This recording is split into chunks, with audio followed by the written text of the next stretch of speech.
Hello everyone, welcome to RK tutorial. Friends, ఈరోజు daily current affairs మరియు జీకేలో భాగంగా 23వ తారీఖు మార్చ్ 2023కు సంబంధించిన కరెంట్ అఫైర్స్ చూద్దాం. చాలా ఇంపార్టెంట్ క్వశ్చన్స్ ఉన్నాయండి. ఎవరు కూడా మధ్యలో స్కిప్ చేయకుండా చివరి వరకు చూసేయండి, ఓకేనా?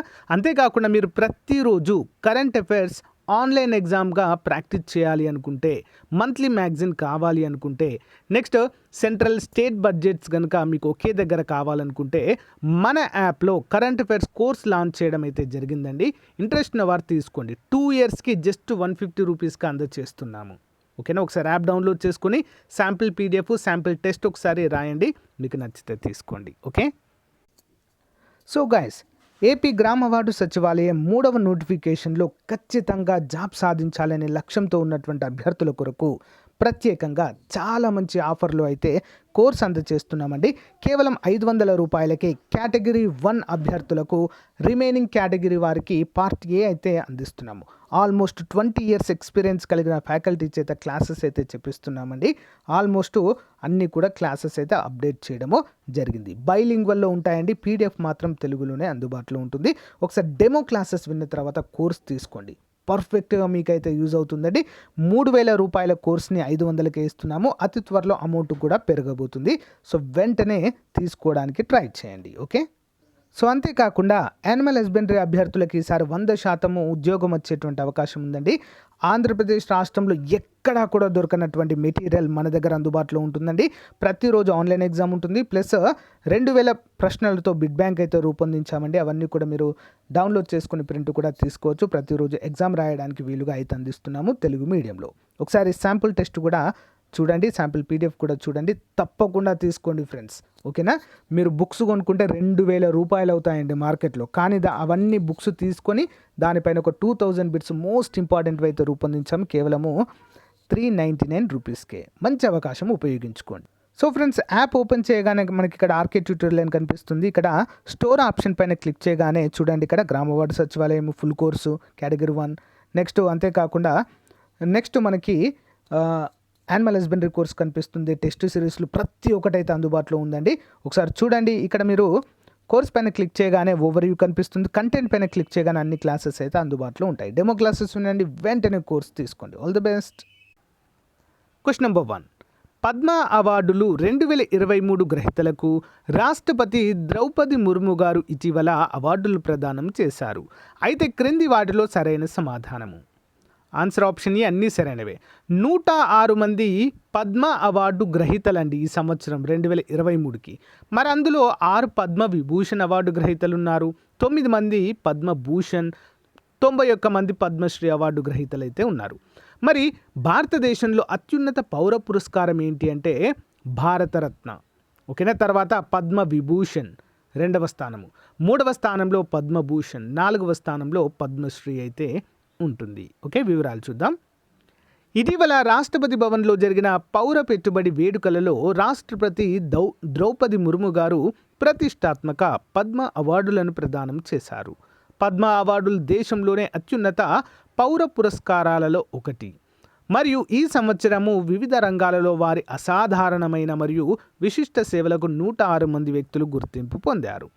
మరి పద్మ అవార్డు గ్రహీతలు 2023 చూసినట్లయితే ఈ సంవత్సరము 106 మంది పద్మ అవార్డు గ్రహీతలలో 6గురికి పద్మవిభూషణ్, 9 మందికి పద్మభూషణ్, 91 మందికి పద్మశ్రీ అవార్డులు లభించాయి. అవార్డు గ్రహీతలలో ముఖ్యమైన వ్యక్తులు చూసినట్లయితే ఉత్తరప్రదేశ్ మాజీ ముఖ్యమంత్రి ములాయం సింగ్ యాదవ్ వంటి ప్రముఖులున్నారు. జాకీర్ హుస్సేన్ తబలా మాస్ట్రో, కేఎం బిర్లా పారిశ్రామికవేత్త, మరియు సుధామూర్తి సామాజిక కార్యకర్త మరియు రచయిత్రి గారు. సో వీరికైతే ముఖ్యమైన వ్యక్తులుగా చెప్పుకోవచ్చు. నెక్స్ట్ 1. ప్రపంచ నీటి సంక్షోభాన్ని ఎదుర్కోవడానికి మరియు నీటి ప్రాముఖ్యత గురించి అవగాహన కల్పించడానికి ప్రతి సంవత్సరం ఈ రోజున అంతర్జాతీయ నీటి దినోత్సవాన్ని నిర్వహిస్తారు. ఏ రోజండి మరి? Option A March 22. చూద్దాం వివరాలు. ప్రపంచ నీటి సంక్షోభం మరియు నీటి ప్రాముఖ్యత గురించి అవగాహన కల్పించడానికి ప్రతి సంవత్సరం మార్చ్ 22 ప్రపంచ నీటి దినోత్సవంగా జరుపుకుంటారు. మరి మంచినీటి వనరులను నిలకడగా నిర్వహించడము, నీటి సంబంధిత సమస్యలను పరిష్కరించడం మరియు 2030 నాటికి అందరికీ నీరు మరియు పారిశుద్ధ్యం కోసం సస్టైనబుల్ డెవలప్మెంట్ గోల్స్ 6 సాధనకు మద్దతు ఇవ్వడం కోసం ప్రజలను ప్రేరేపించడం ఈ రోజు లక్ష్యము. మరి థీమ్ ఏంటండి ఈ రోజుది?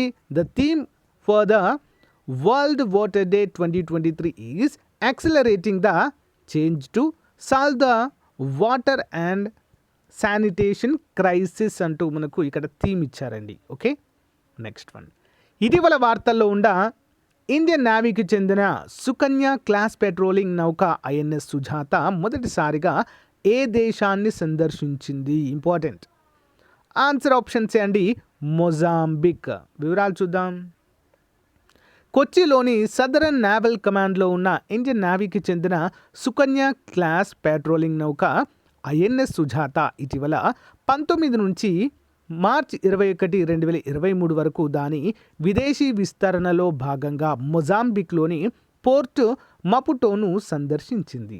మరి ఈ పర్యటన యొక్క ఉద్దేశము మెరుగుపరచడం, 2 నౌకా దళాల మధ్య ద్వైపాక్షిక సంబంధాలు మరియు పరస్పర సహకారము, ఉన్నత స్థాయి సమావేశాలు నిర్వహించడము.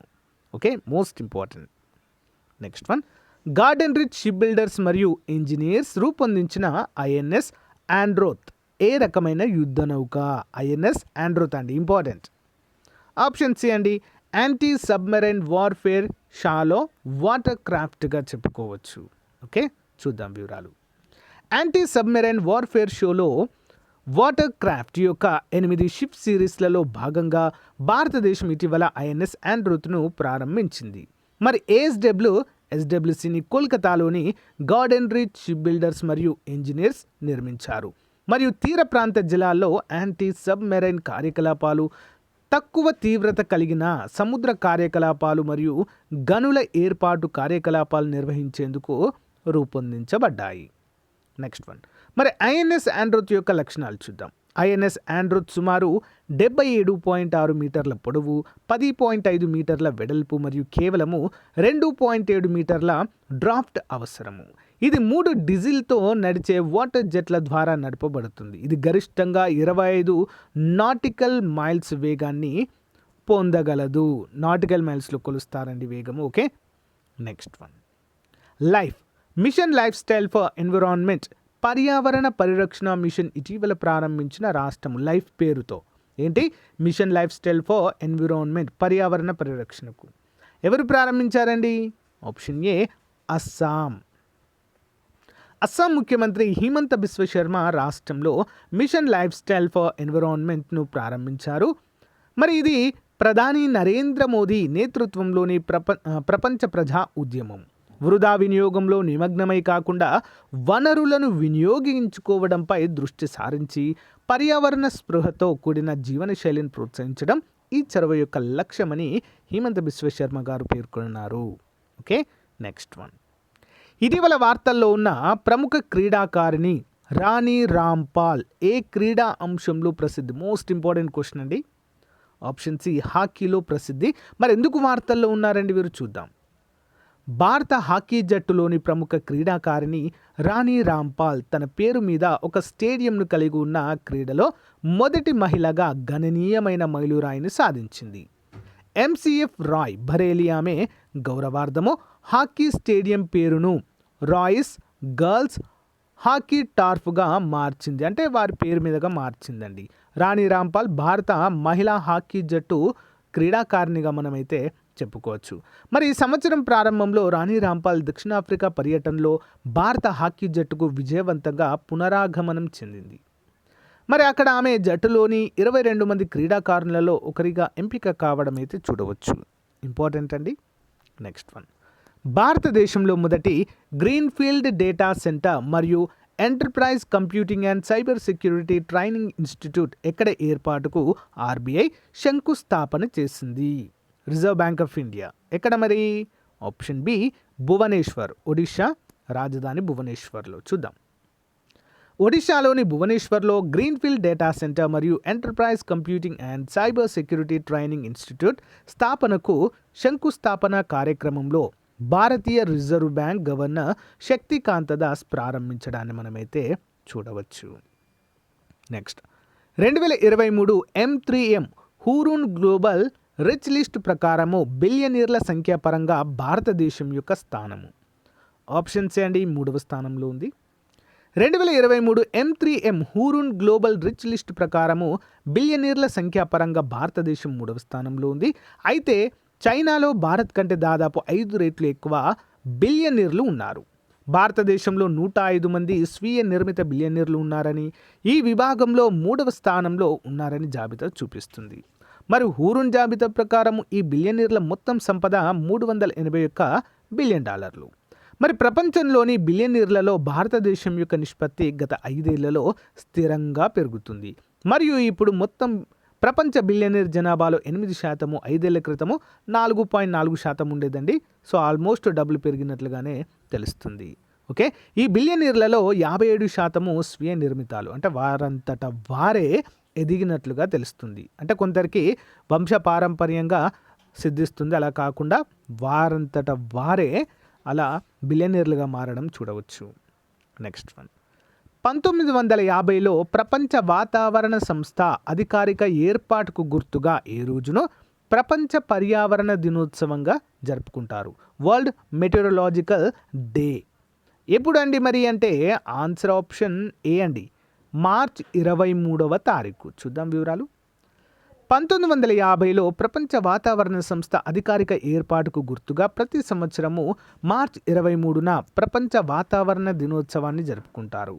మరి ఈరోజు భద్రత మరియు సంక్షేమాన్ని నిర్ధారించడంలో జాతీయ వాతావరణ మరియు జల సంబంధ సేవల యొక్క కీలక పాత్రను గుర్తు చేస్తుంది సమాజం.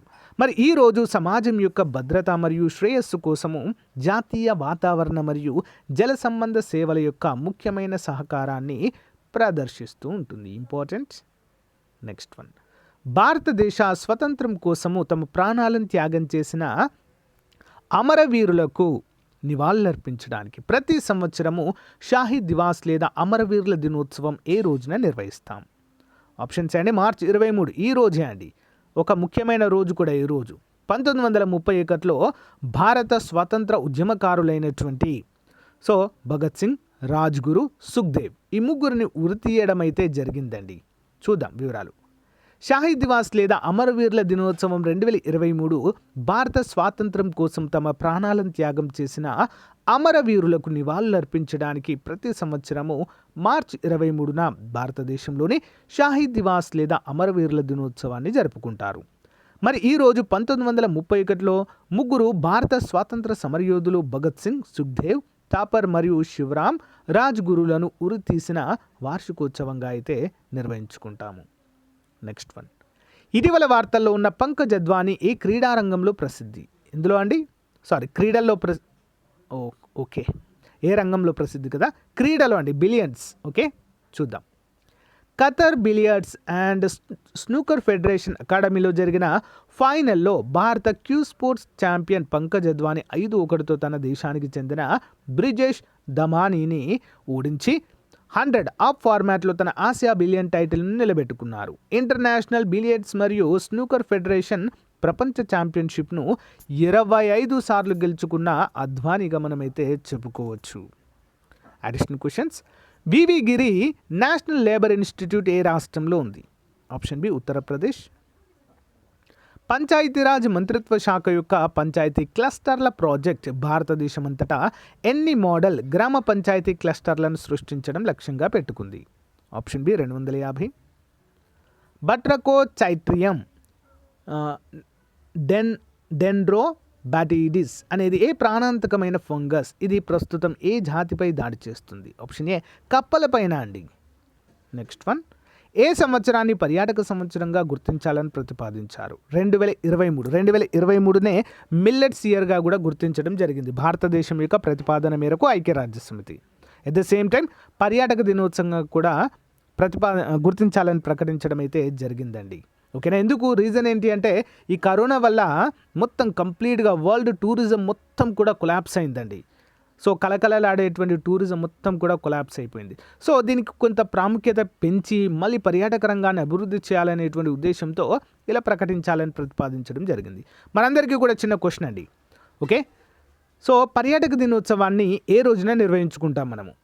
సెప్టెంబర్లో ఉంటుంది. ఆ డేట్ ఏంటో నాకు కన్ఫర్మ్ చేసి కామెంట్ చేయండి, లేదా అడిగితే చెప్తాను. ఓకే, పర్యాటక దినోత్సవం న్యాయవాదుల రక్షణ బిల్లు 2023ను ఏ రాష్ట్రం ప్రవేశపెట్టింది? Option C Rajasthan. యువ ఉత్సవ్ కార్యక్రమాన్ని ఏ రాష్ట్రం నిర్వహించింది? Option B Mizoram. టిక్బోర్న్ వ్యాధి అయిన బేబిసియోసిస్ ఏ దేశంలో పెరుగుతుంది? Option A USA. అమెరికాలో. భారతదేశం ఏ దేశంతో పాటు బిరాట్ నగర్ ప్రకటనను ఆమోదించింది? Option B Nepal. తంతై పెరియార్ వన్యప్రాణుల అభయారణ్యం ఏ రాష్ట్రం లేదా యూనియన్ టెరిటరీ వద్ద ఉంది? Option A Tamil Nadu. ఇటీవల ప్రారంభించబడిన రెండవ anti submarine warfare shallow water craft పేరేంటి? రిపీటెడ్ కదా, Androth. Daily GK question series. Dev సమాజ్ను స్థాపించిన వారు ఎవరు? దేవ్ సమాజ్. ఆప్షన్ 2 అండి. ఎవరు? శివ్ నారాయణ అగ్నిహోత్రి గారు దేవ్ సమాజ్ని స్థాపించారు. Next one. 1857 సిపాయిల తిరుగుబాటుకు ప్రారంభ కేంద్రం ఏది? ఆప్షన్ 1 మీరట్ అండి, ఉత్తరప్రదేశ్. స్వామి రామానంద తీర్థ అసలు పేరు ఏంటండి? ఆప్షన్ 2 వెంకట్రావు ఖార్డ్గేకర్. వెంకట్రావు ఖార్డ్గేకర్ ఇంపార్టెంట్. స్వామి రామానంద తీర్థ గారు అసలు పేరు. అవసరమైతే చిరిగిన చొక్కా ఆయన తొడుక్కో, కానీ ఒక మంచి పుస్తకం కొనుక్కో అని వ్యాఖ్యానించిన వారు? ఆప్షన్ 3 కందుకూరి వీరేశలింగం పంతులు గారు. భారత్లో పిట్స్ ఇండియా చట్టాన్ని ఎప్పుడు అమలులోకి తీసుకొచ్చారు? పిట్స్ ఇండియా చట్టం ఇంపార్టెంట్. ఎప్పుడండి? 1784లో పిట్స్ ఇండియా చట్టం అయితే రావడము జరిగింది. ఏ రాష్ట్రంలో ఉల్ఫా తీవ్రవాదులను అంతమొందించడానికి ఆపరేషన్ రైనో చేపట్టారు? ఎక్కడండి? అస్సోంలో అండి. అస్సోంలో రైనో, ఆపరేషన్ రైనో అంటే గుర్తుంచుకోవాలి మనం. ఏంటి?